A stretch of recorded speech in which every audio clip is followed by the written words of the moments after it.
Este programa llega a ustedes gracias a Venbox, seguro, fácil, rápido y económico. Y tú tampoco lo hagas. Pocos entrevistados hacen honor al nombre de este programa, como la del día de hoy. Anabel Hernández, periodista mexicana que lleva más de 2 décadas investigando los carteles del narcotráfico en su país, lo que le ha llevado a radicarse fuera de México para preservarse y poder profundizar en sus pesquisas.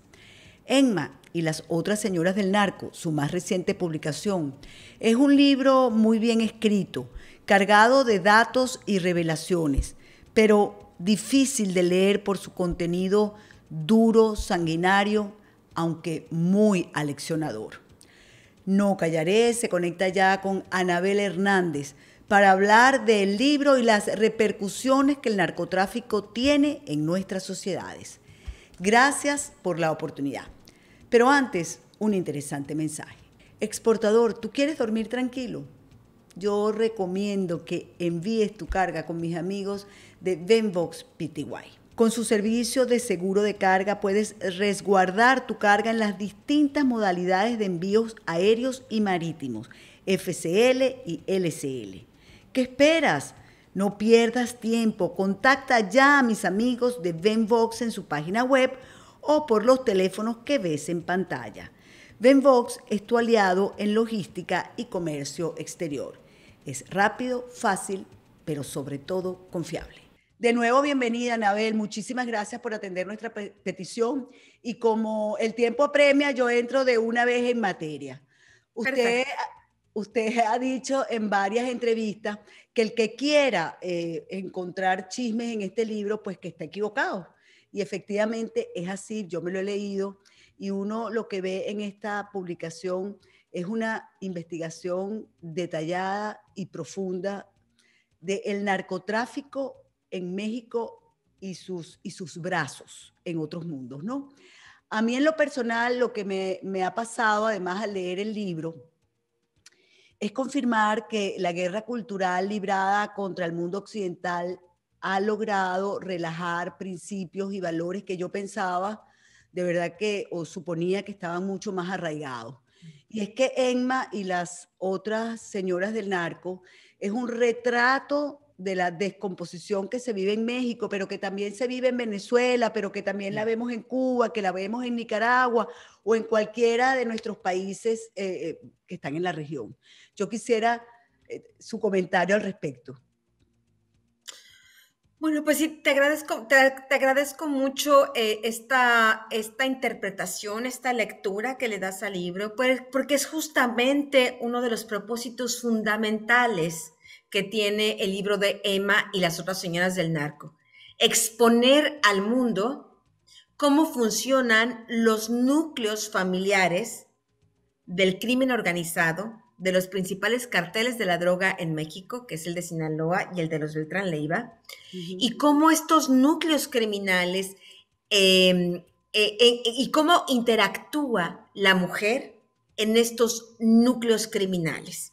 Y cómo esta descomposición que la vemos traducida en ejecuciones, en violencia constante, en desaparecidos, en feminicidios, en corrupción en México, sí, está afuera. Los carteles son así, eso es lo que ejecutan hacia afuera, pero hacia adentro son lo mismo, porque la putrefacción viene justamente desde adentro. Y quien piense que hay alguna parte de la sociedad que se libra de esta contaminación, se equivoca. Y es lo que he podido demostrar en esta investigación periodística. Quienes lean a Emma y las otras señoras del narco, yo les pediría que tomaran en contexto justamente esto. No es el libro de una periodista aprendiz de estas cosas. Yo llevo ya más de 17 años investigando a estas organizaciones criminales. Ella en su momento, en el 2010, en el 2011, 12, durante los últimos 12 años en particular, he estado denunciando las corrupciones, cómo funcionan estos carteles de la droga en materia de corrupción, quién es quién en estos carteles de la droga, cómo funcionan sus jerarquías. He denunciado también, he publicado en mis investigaciones cómo trafican la droga, cuáles son las rutas, cuáles son los mecanismos. Ahora era fundamental para mí como periodista de investigación preguntarme, porque finalmente como periodistas todo surge de una pregunta, bueno, ¿qué pasa allá adentro? Okay, yo ya como Anabel Hernández investigué esto y esto y esto, pero ¿qué pasa allá adentro? ¿Qué pasa en el núcleo? Y es ahí donde nace el libro de Emma y las otras señoras del narco, buscando respuestas a esta pregunta. Claro, efectivamente, el narcotráfico es un flagelo que lo toca todo, lo corrompe todo, pero a mí lo que me llama la atención es de alguna manera corroborar el papel de la mujer en este mundo de violencia y de descomposición, porque es que la abuela, la madre, la tía, la hermana, han venido como perdiendo el terreno ese de formador y de guía. Y lo digo precisamente porque como tú lo has dicho, y permíteme que te tutee, como tú lo has dicho, esto no hay ningún estrato que escape de esto. Entonces, ahora vemos que en los estratos altos, pero en los estratos bajos, en los estratos medios, es todo, lo toca todo y lo trastoca todo.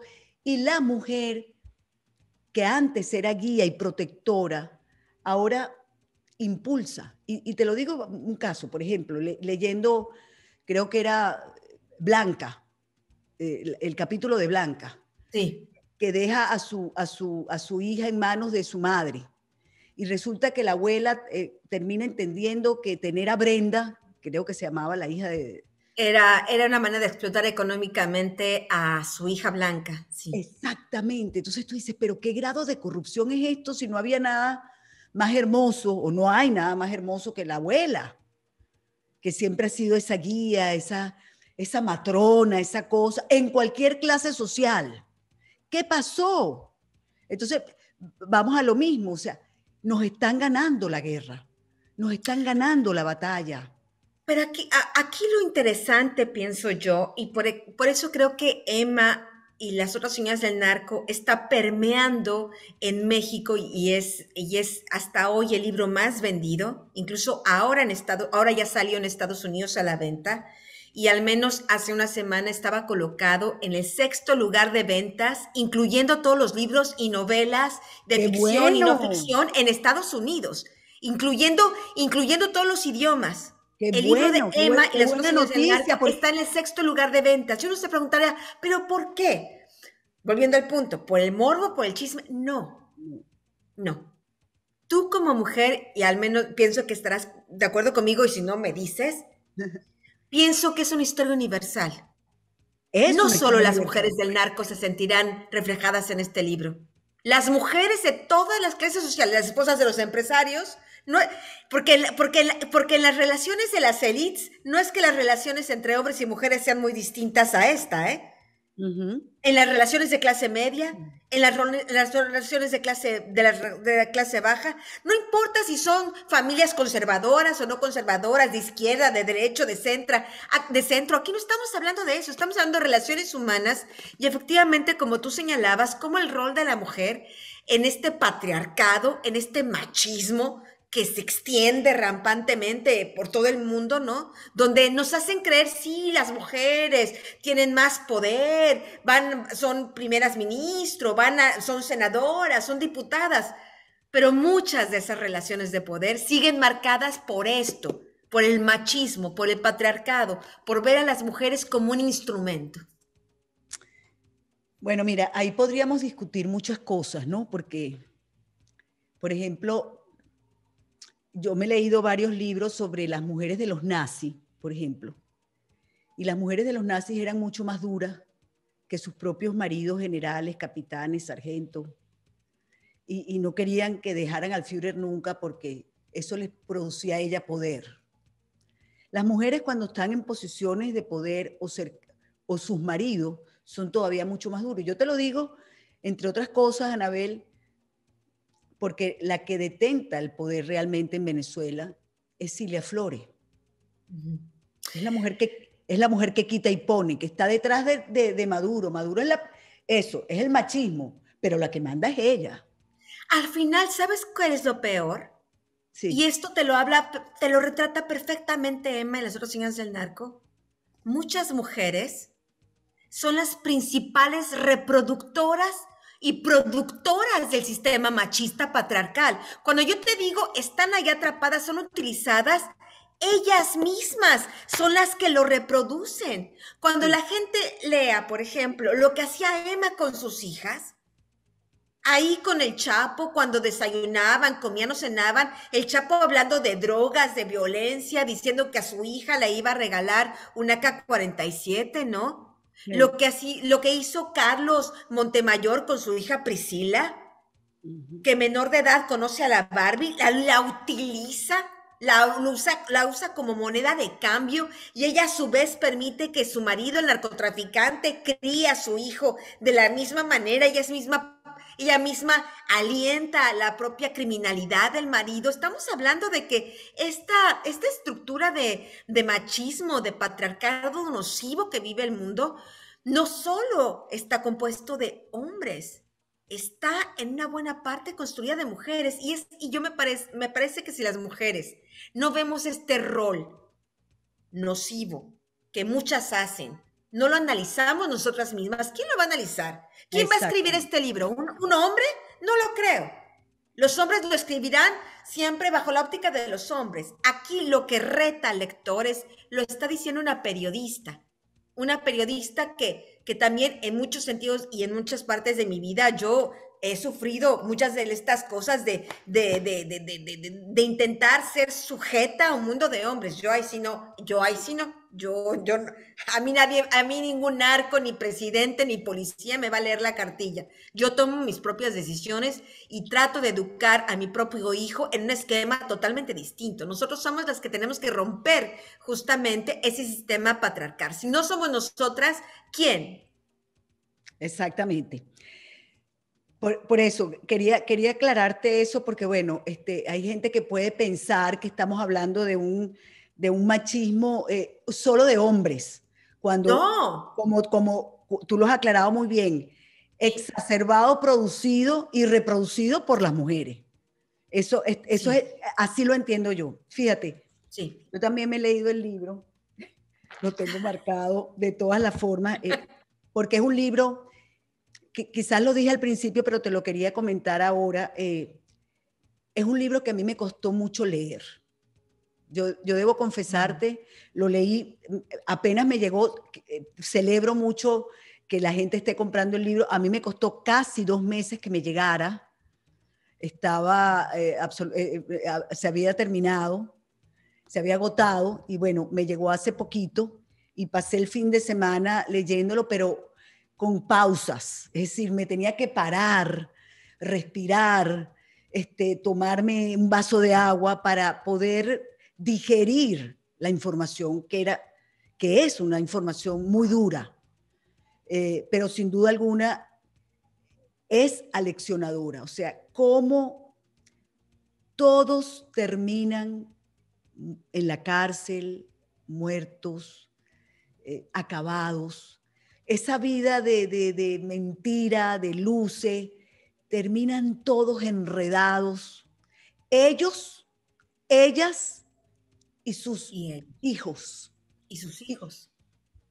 Sí. eso es lo aleccionador. O sea, de verdad ver que sí hay al final un castigo o un castigo divino o un castigo en la tierra, pero hay un castigo, porque eso no es vida, lo que estas mujeres y estos hombres, o lo que tú relatas en este libro. Fíjate, una de las cosas que me afectaba es que yo lo leía y era leer a Venezuela, donde además los centros de poder han sido permeados o tomados por el narcotráfico en mi país, donde el Estado en mi Además país, Que la historia, un capítulo, habla mucho de Venezuela, lo que es el Y te, capítulo de Alicia en el país de la cocaína, ¿no? De sí, esta ex Miss Universo, Alicia Machado, sí, sí, de sí. del padre de su hija, Te el quiero, te quiero, narcotraficante El Indio, ¿no? te quería hablar de eso, pero te quería antes de hablar un poquito, cómo en mi país el Estado es el cartel y tú de alguna manera lo delineas allí, ¿no? Donde el mundo, en mi país, el mundo de las comunicaciones y el espectáculo han sido enamorados por este mundillo, ¿no? Pero además, una cosa que me llamaba mucho la atención es que en mi país las cárceles se han convertido en los despachos, en mi país los llaman los pranes de estos grandes delincuentes, que por supuesto no, quizás no son narcotraficantes, pero a gran escala, pero sí en microescala, ¿no? Y son asesinos y todo lo que te puedas imaginar. Y despachan desde la cárcel, secuestran desde la cárcel, cobran los secuestros desde la cárcel. Y no quieren salir de la cárcel porque están protegidos por el Estado. Es un poco también lo que se lee en tu libro con el gordo, por ejemplo.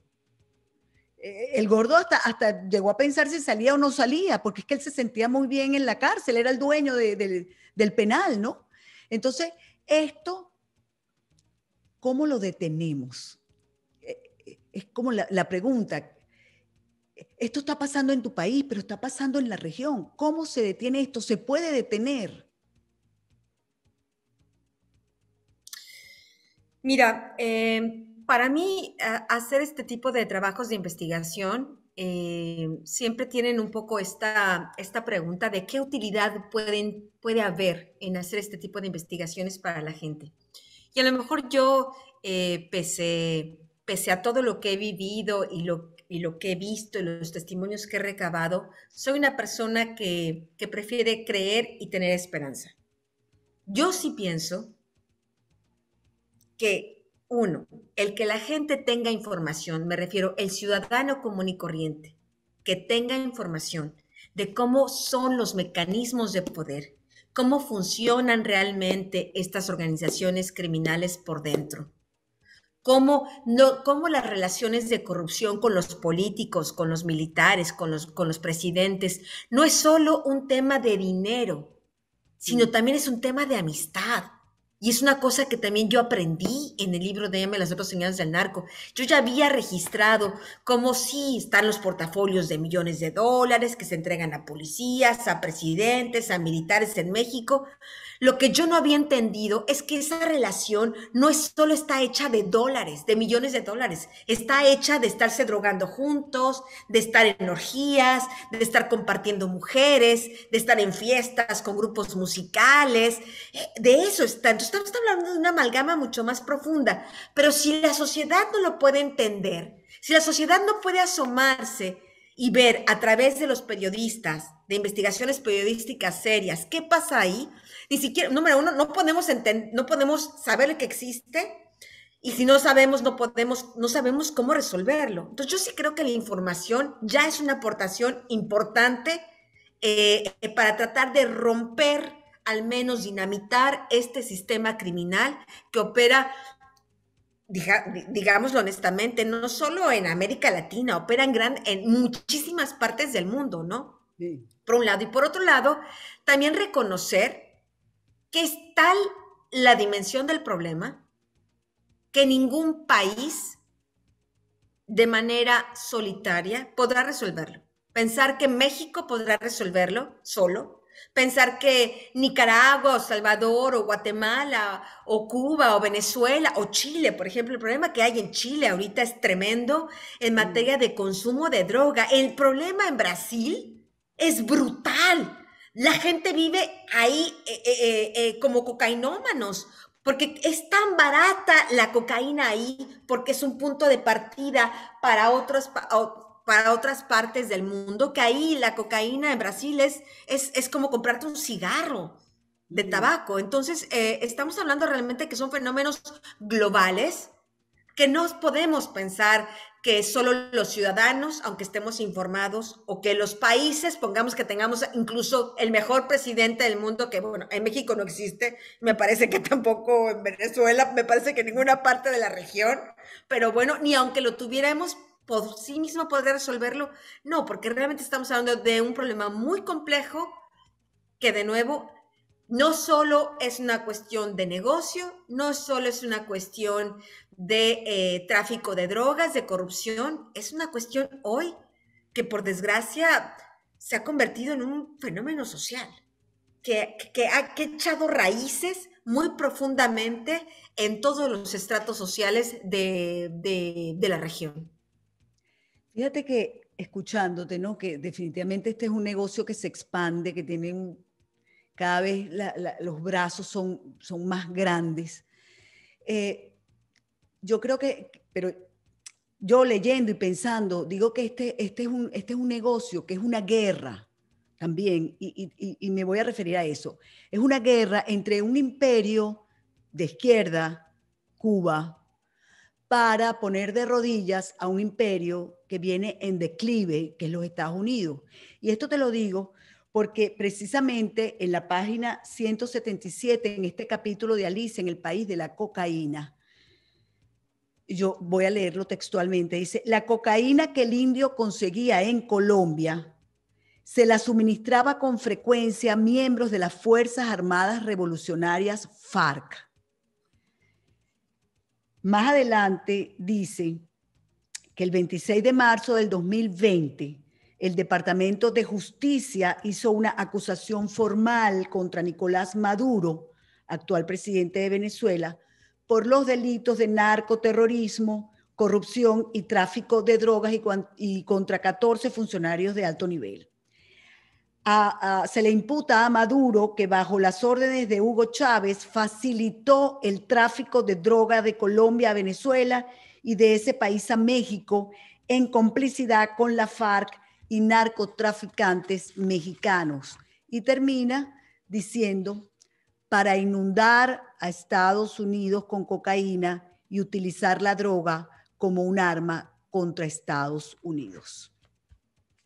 Esto era lo mismo que decía Fidel Castro. Y vuelvo quizás a una pregunta que te hice al principio. ¿Es esta izquierda la que quiere acabar, que es antiimperialista y quiere acabar acabando con su juventud, drogándola? Es esta izquierda que está reunida en el Foro de Sao Paulo, donde también son miembros la FARC y el ELN. Es esta izquierda la que está ganando presidencias en América Latina.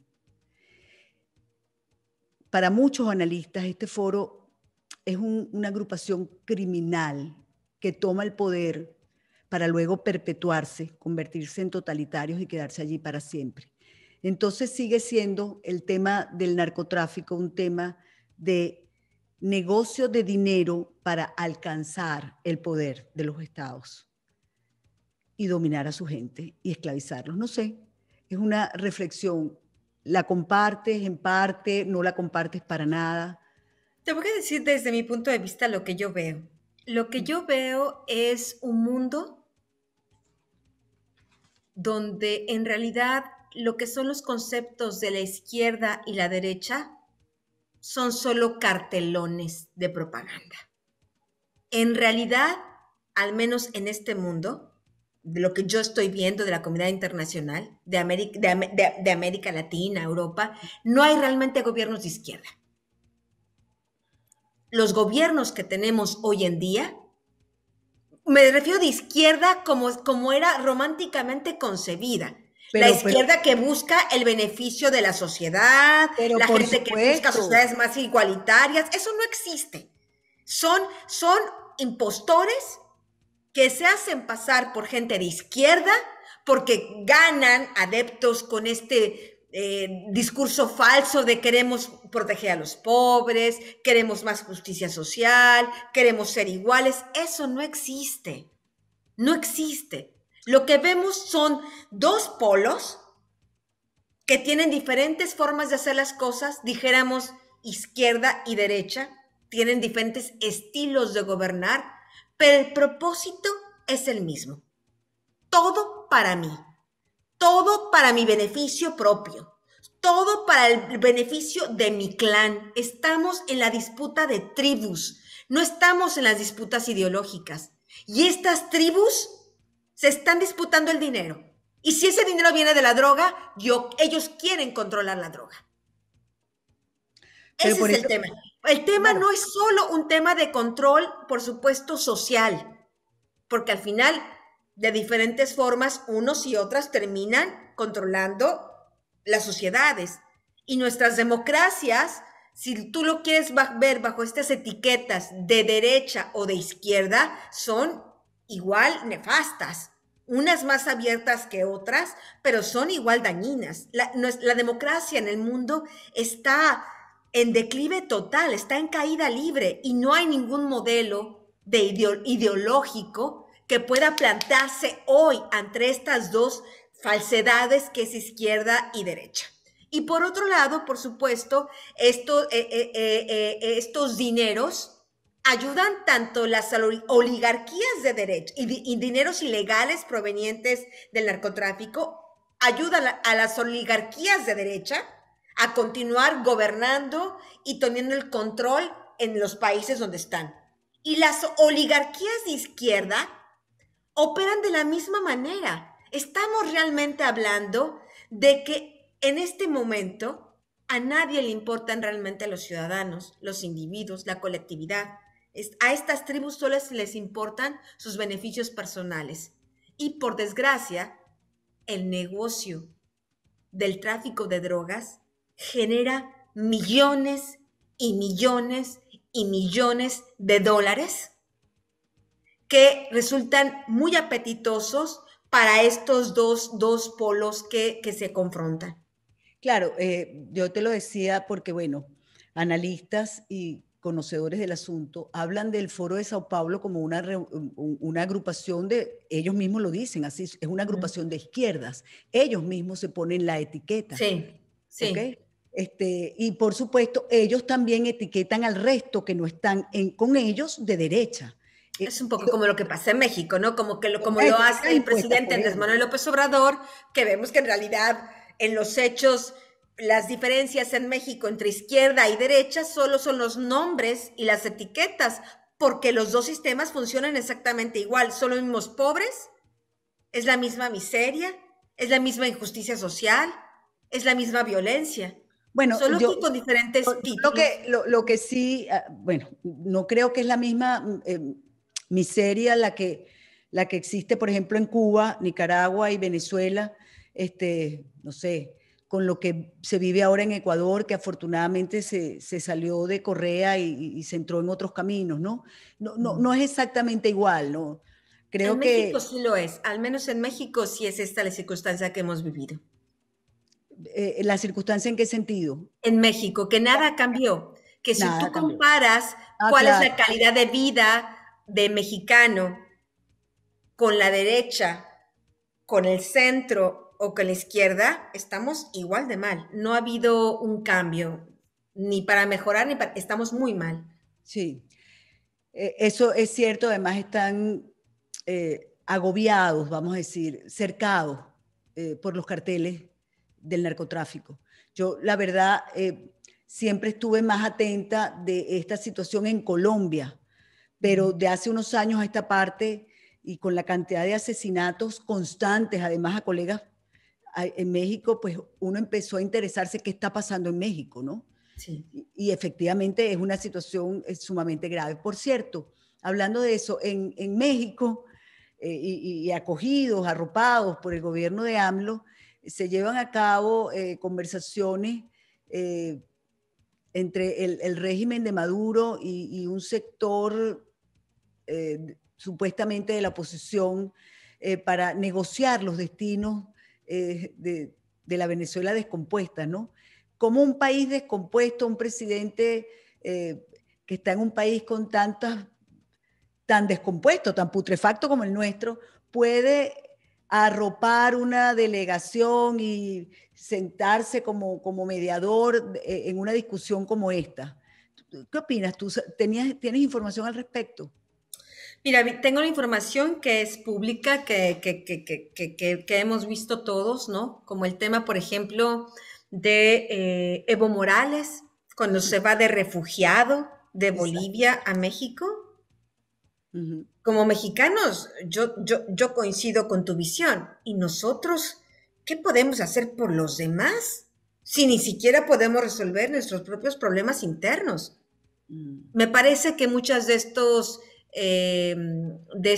eventos políticos son más para hacer alianzas con este tipo de sectores que realmente para buscar soluciones verdaderas.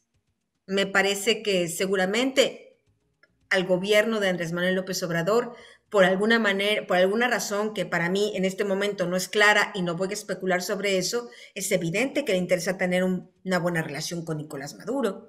Es evidente esto. La razón a mí no me es clara, porque son del bloque de izquierda, ya dijimos que eso de izquierda en los hechos reales, pues sería muy interesante saber cuál es ese interés. Para mí no es claro. Y por otro lado está el tema de Evo Morales, ¿no? Que también un hombre con acusaciones de corrupción muy graves en Bolivia, ¿no? Incluso acusaciones de supuestamente, incluso también haber estado alentando, aliado de alguna u otra manera, pues todo esto al tráfico de cocaína. No olvidemos que Bolivia es uno de los tres principales productores de cocaína y de acuerdo a los reportes que hace el Departamento de Justicia de Estados Unidos, Bolivia es uno de los países que pues peor incumple el combate al narcotráfico en ese país, ¿no? Entonces estamos hablando de cómo México Es puede que estar hay aceptando a dos presidentes, un expresidente Evo Morales y el presidente Nicolás Maduro, acusado de narcotráfico en Estados Unidos y que los aceptan así como, venga, como grandes señores en México. Bueno, para mí como mexicana esto es inconcebible, realmente es como una locura, pues no hay claro, manera de que uno pueda entender racionalmente hablando este tipo de eventos. a mí me encanta porque tú dices que tú no quieres especular, pero a mí me encanta especular. Y cuando tú ves estas cosas, entonces tú dices, bueno, aquí, ¿qué se está acordando? Rutas de narcotráfico. No, yo no especularía, No, no, yo pero no, yo yo, sí, yo no quiero que sí, tú sí, lo especules, entiendo. yo soy la que Sí, especulo. tú me preguntas eso, yo no lo sé, no tengo idea, no Por lo eso. sé. Pero yo sí especulo porque es lo que vemos constantemente. Y ahora cuando uno escucha que, por ejemplo, para el Grupo de Puebla y el Foro de Sao Paulo, eh, Colombia es la joya de la corona y luego Brasil, y entonces, pero ya está Honduras y ya está Bolivia y ya está Chile, aunque ahora el señor Boric diga que, como ha dicho, que bueno, que hay que ver como de lejos a Maduro y a Ortega, cuando sabemos que eso no es verdad, que todos se apoyan entre ellos. Aquí hay un tema, aquí hay un tema profundo de rutas, de narcotráfico, del negocio, este, que yo siento que los Estados Unidos lo ha tenido claro, o por lo menos el Departamento de Justicia lo ha tenido bastante claro. Bueno, ahora hay una nueva administración con Biden. Bueno, habrá que ver si siguen con las investigaciones sobre estas rutas del narcotráfico, que lo que quieren, sin duda alguna, terminan es destrozando a ese país y a los nuestros, pero el interés de ellos primordial es acabar con ese imperio. Esto es algo que quería comentártelo, no es tu opinión, es la mía. Estamos entre dos periodistas, hablando entre periodistas. Y entre periodistas y ya terminando, te quería preguntar, ¿no?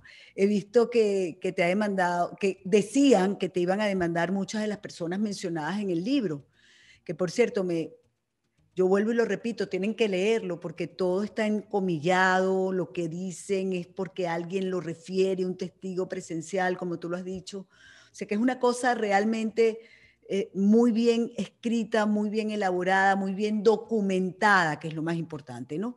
Bueno, he sabido de esa cantidad de amenazas, de denuncias que te han hecho, pero que ninguna se hizo efectiva. Más bien solamente he visto lo contrario, que tú has introducido una demanda contra el señor García, Andrés García. Y yo te confieso que la celebré. Bueno, pues sí, la verdad es que el periodismo de investigación genera pues enojo a las personas a quienes uno descubre en sus negocios turbios, en sus relaciones turbias, ¿no? Evidentemente, muchas mujeres del mundo del espectáculo y hombres y hombres del espectáculo que se vieron reflejados, cuyos nombres salieron a la luz en este libro de investigación, pues imagino que estaban muy incómodos por esto, porque no están acostumbrados a rendir cuentas. A mí la vida íntima de los artistas me es indiferente, a mí no me importa.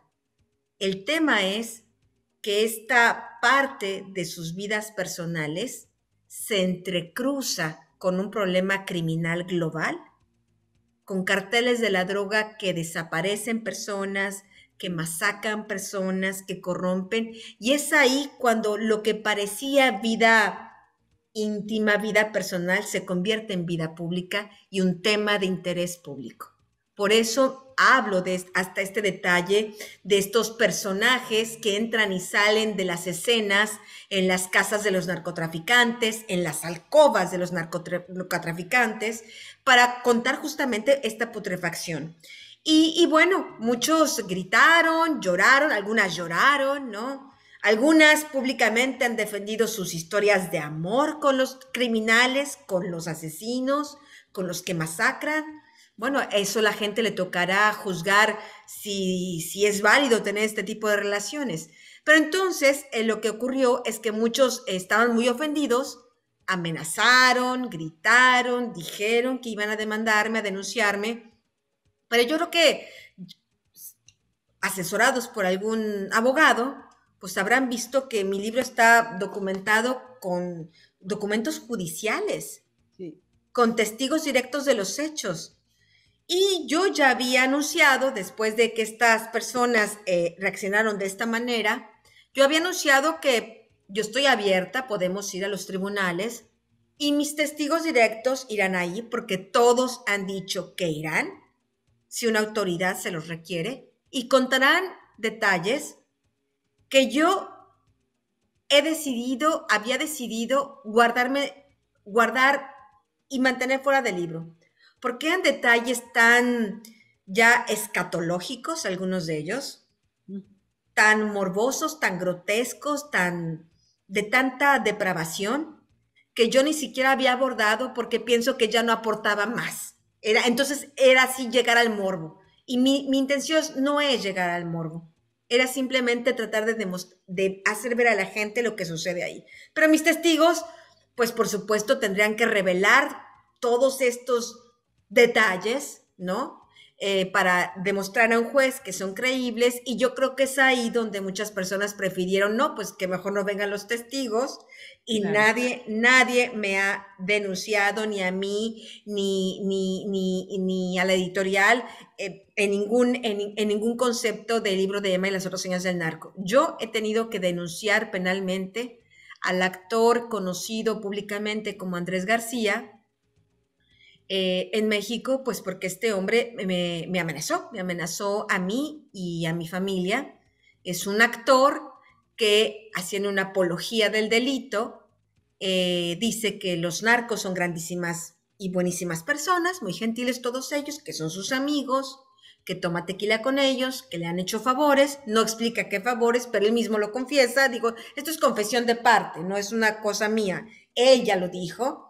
Se ha mostrado públicamente con armas de fuego de uso exclusivo del ejército y me amenaza, bueno, en un país como México, donde es el más peligroso para ejercer el periodismo, donde en lo que va del año, en las 5 primeras semanas del 2022, han asesinado a 5 periodistas, 1 por semana. Este tipo de amenazas no se pueden tomar a la ligera, menos de una persona que dice que sus amigos son narcos y una persona que está armada. Entonces, yo lo denuncié penalmente, la fiscalía está haciendo sus investigaciones, porque además, por supuesto, denuncié que independientemente del presunto del delito de amenazas contra mí, la autoridad tiene que investigar sus conexiones con el crimen organizado, los delitos de apología del delito y la posesión de uso de armas de fuego de uso exclusivo del ejército. Entonces, pues bueno, ellos han denunciado 0,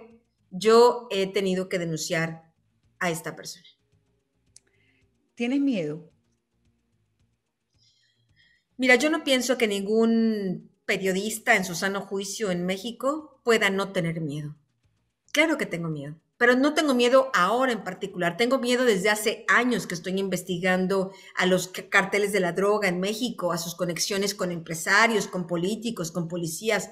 Ahora en este ambiente de los núcleos familiares, investigando estos núcleos familiares, claro que tengo miedo, pero en realidad cuando uno ve un país donde hay más de 80,000 desaparecidos, donde hay cientos de miles de muertos al año, pues todos tenemos miedo. Y en un país donde todos tenemos miedo, todos tenemos que luchar para que ese país sea mejor. Ya para terminar, y es una curiosidad de mamá, ¿tu hijo qué te dice? ¿Tu hijo te lee los libros? No sé ni qué edad No, tiene. mi hijo es pequeño, mi hijo todavía es pequeño, no lee mis libros, pero pues está enterado de lo que pasa. Mi hijo nació y a los pocos meses tuve que yo vivir con guardaespaldas porque hubo atentados de muerte en contra mía, en contra de mi familia en México en 2010. Ujú. Hubo fuentes de información que han sido asesinadas. Y bueno, mi hijo ha vivido pues con todo este terror, ¿no? Bajo todo este ambiente anormal donde ningún periodista del mundo debería de vivir. Para mí es una vergüenza decir esto. Para mí es una vergüenza decir que sí, soy una de las periodistas más amenazadas en México. Y es una vergüenza, porque ningún periodista del mundo debería de vivir así.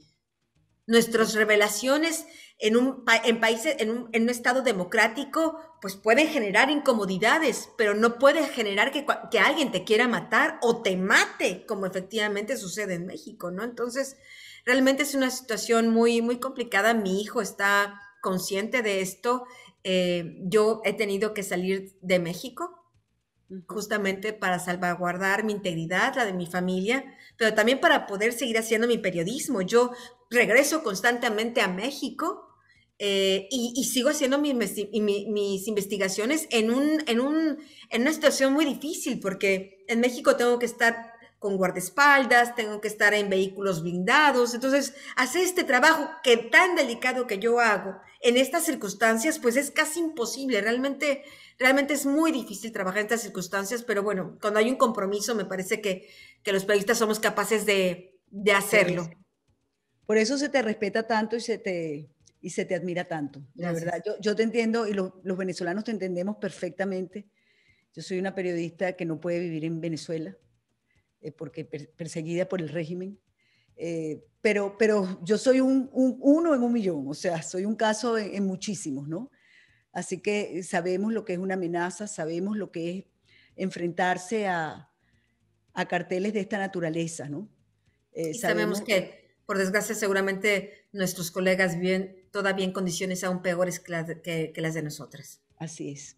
Un abrazo de verdad, Anabel. Muchas Muchísimas gracias. gracias por tu tiempo y sobre todo por tus investigaciones, que te digo, esto no es un libro de México, esto es un libro universal. Y creo que todos tienen que leer este libro para entender lo que pasa y cómo sus familias están en peligro. Porque aquí estamos en peligro todos. Es correcto. Yo Mientras, pienso que necesitamos comenzar a ver este problema del narcotráfico fuera del cliché y del sensacionalismo y romanticismo en que lo ven las series de televisión, salir de esos clichés, salir de esas falsas imágenes y entrar realmente a lo que es la realidad y rescatar a nuestros hijos, a nuestras familias, a nuestra sociedad de este flagelo que se está devorando al mundo. así es.